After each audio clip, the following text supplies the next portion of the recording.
Hi guys, let us understand CSS3, the latest update of the cascading style set. Okay, so earlier version was CSS1 and CS2 that we have seen already, and the next we have to understand that is the CSS3 cascading style 3, which is there are new stuff with cascading style set 3, which I will discuss. There are some few new properties which has been introduced in CSS3. Okay, so as we know that CSS, like once the HTML 3.5 developed, so a lot of concept has been introduced, like the font colors and all, how to make a formatting of the web page.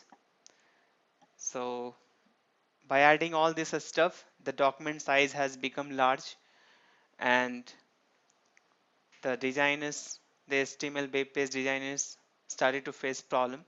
Once the HTML 4.0 came, the style were added in that, right? So, and the style like CSS has come in form of 1 and then 2, and now we are having CSS3, right? So as we know, the CSS stands for cascading style set, and styles define how to display HTML elements. Styles are normally stored in a style sheet, so we can make a separate file. We can have a .css file, and that file we can attach with any kind of page, and that page will get formatted once they are using that kind of elements and some kind of class ID, right? So this was added in HTML 4.0 to solve the problem. As I said, the earlier the programmer were using the font tag and all, color tag, so color attributes and size attributes with that for formatting the documents.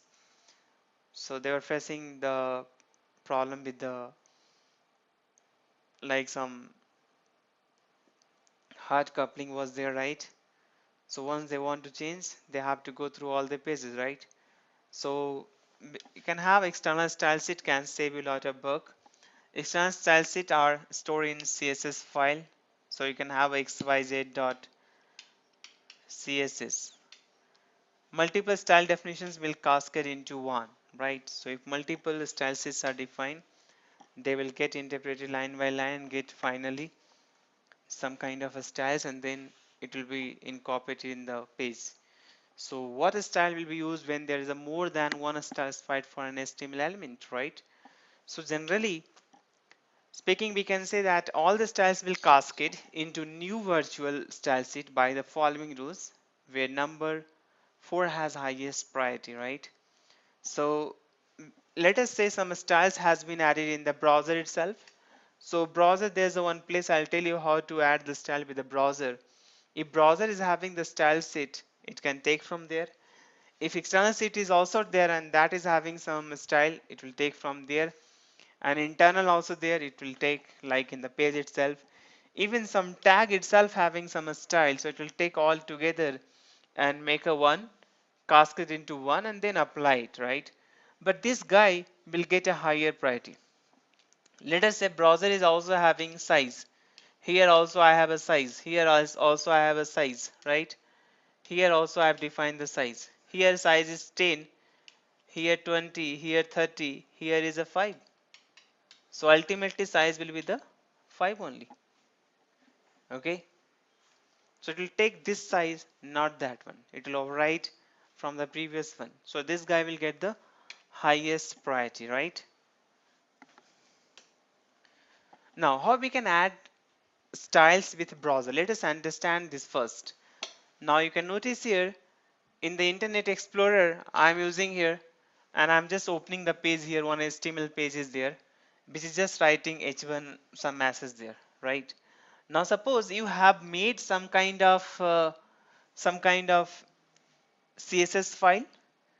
So it is just go to your tools and then say internet option, right? In the internet option, go to here generally. In the generally, you will find that in the generally you will find accessibility. So just check it this, and then you will find it. If you click it here, you will get another dialog box. Just browse your CSS file and say OK, and then say OK. Once you do this job, then the browser will get the one CSS styles, and once the page, if it is not having the style, it will go to this CSS file and get the style and display it. See, in this page, browser.html, I have not written I just say h1 hello, this is a heading, okay, but color is taken automatically. If you notice here, I just show you the code here.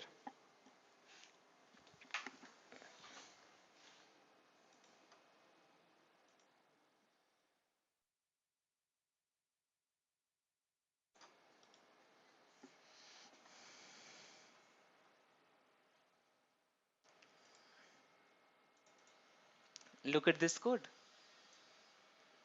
What I'm doing, I'm just having h1 hello, this heading is in the red and using CSS from browser setting. That is the one message written. And if you remember, the CSS file which we are attaching, right, in the browser, it is having this definition: h1 color rate, font family earlier, font size this. Okay, so once I open this page, the browser.html, you will get it red. Look at here. Sorry, it is not attached here. I just show you here tools.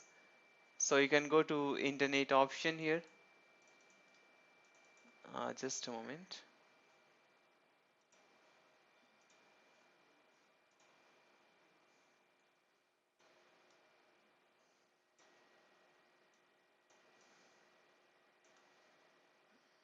Tools, internet option, accessibility.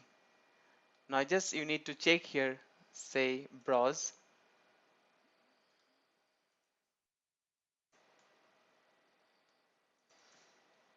and select it .css file. Okay, and say okay. Now what you have noticed, this has become red and Arial, right? So this is browser setting. If you have a browser, and if browser is having the CSS file, it will take from there. So I hope you understood that, right? Now next is the external style sheet. What you can do, external style sheet, you can just write here, suppose here I am saying that HTML head and link. So I'm writing one line here, say link, relationship, style sheet, type, href. I'm giving the one file name. Here I'm not using any style, right? Just I'm writing one line h1. Now this file is here. I have defined mystyle.css where I have written h1 should be red, Arial, and font size 30. What we are getting here, you can notice this output here, right? So if I'm executing this HTML x.html file, let us say this is x.html file. If you open this file in the browser, you will get the color red. So even you have not specified here for h1, but you are saying that there is a one style sheet here, right?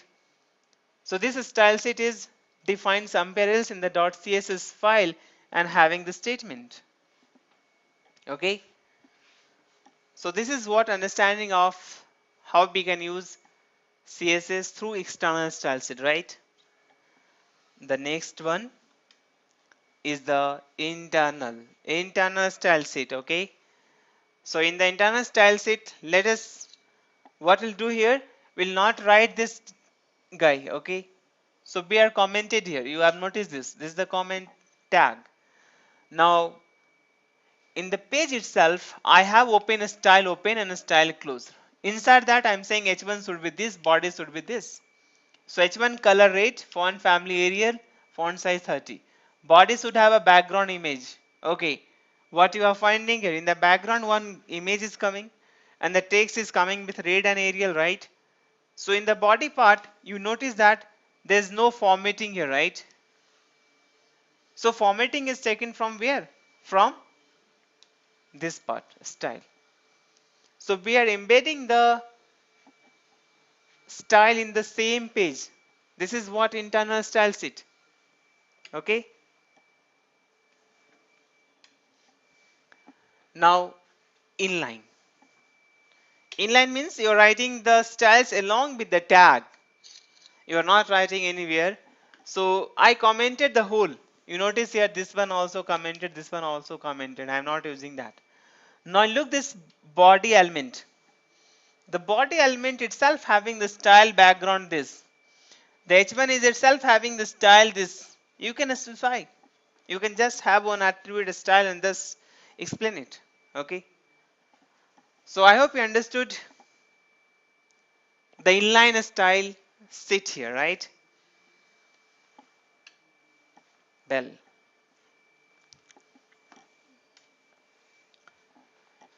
so we understood all the four ways that what like with browser setting first and then I can say external and then internal and then inline, right?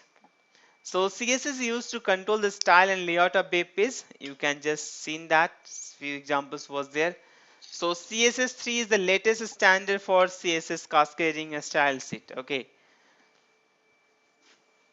which is having very good features and some of the animated properties we are having. We can easily do the animations, we can easily give effect, we can give some shadow effect. Okay, so CSS3 is a completely backward compatibility or compatible, so you will not have to change existing design. Browser will always support CSS2, but there are some problem with the CSS3 that few browsers are supporting the stuff, all the stuff, not all, exactly few of the stuff. Even none of the browser is supporting all the properties which has been introduced in the CSS3. Okay, so look at here, CS3 is split up into the models. So I just break down into some of the modules here. The old specification has been split into a smaller pieces and new one are also added. So just all these models are there, like we can say selectors, box model, background and borders, text effect, 2D and 3D transformation, animation also came, multiple column layouts. You can break the article into multiple column as we have in a newspaper, as we see some article in the multiple columns, so we can do in the web page itself. And there are some user interface control is there, so we can set some properties with that. Okay, now CSS3 recommendation. The CSS3 specification is still under development by W3C. Okay, so it has not been implemented by all of the browser till date. Some of the properties are there which I will explain to you and show you. Okay, however, many of the new CSS3 properties have been implemented in the modern browser. Not all. Okay, not all the browser properties. I'll show you. I just made one statistics where you can easily come to know what are the properties are supported by the browser. So I have one good documentation. I just open and show you from here.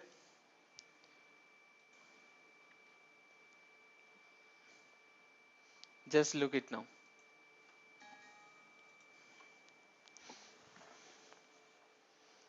Let me open this.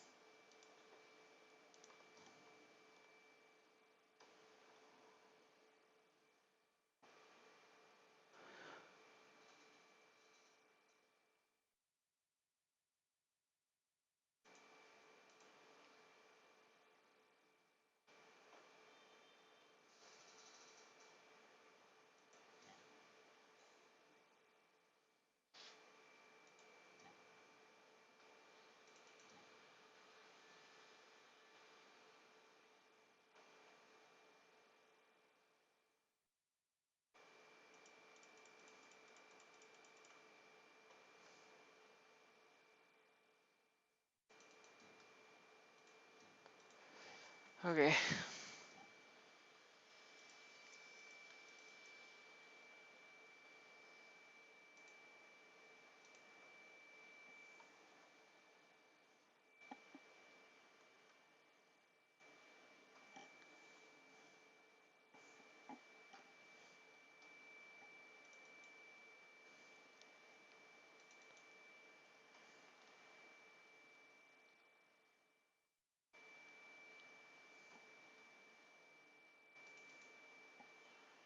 Okay, you can look it here.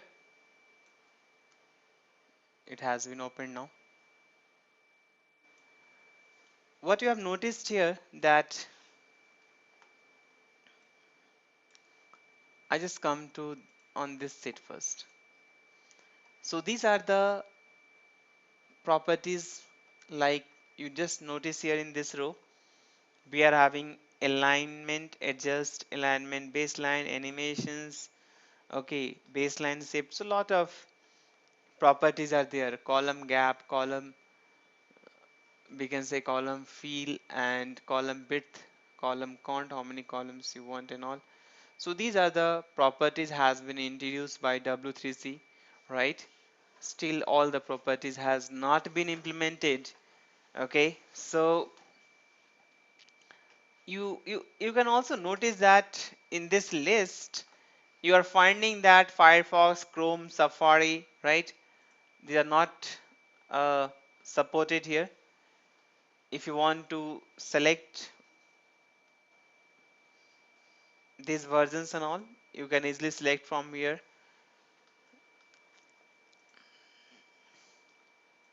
You can notice this one also. Well, so this, wherever I marked yellow, it is not implemented till date by any of the browser. Just you can see here, right?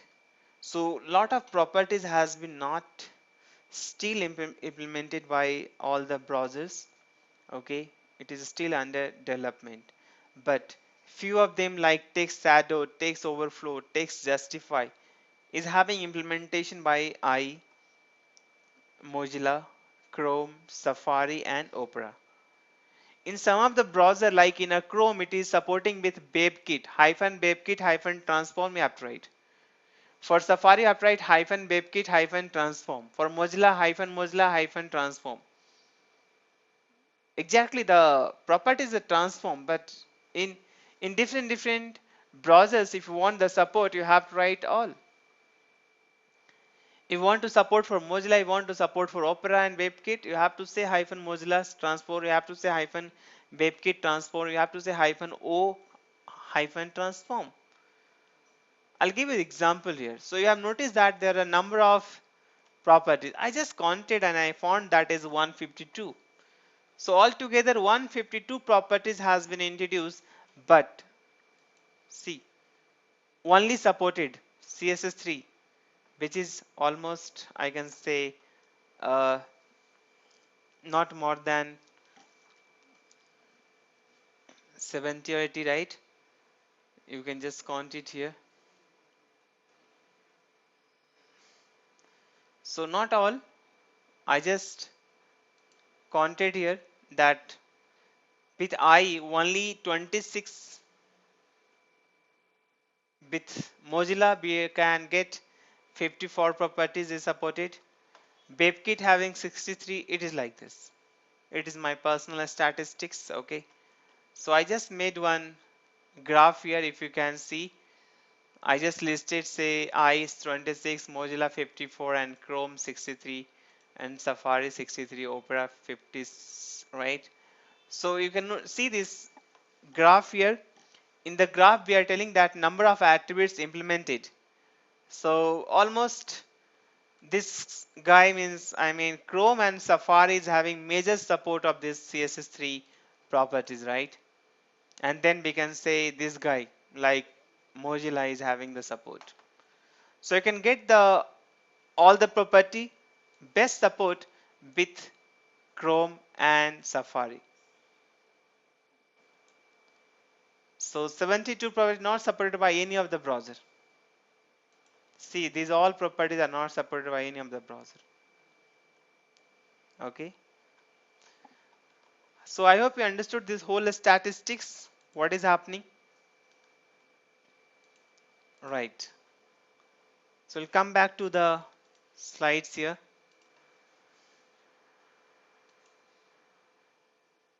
Now we'll see one example in the next. So that's all about understanding of the CSS3 concept. In the next we'll see the few examples. Okay.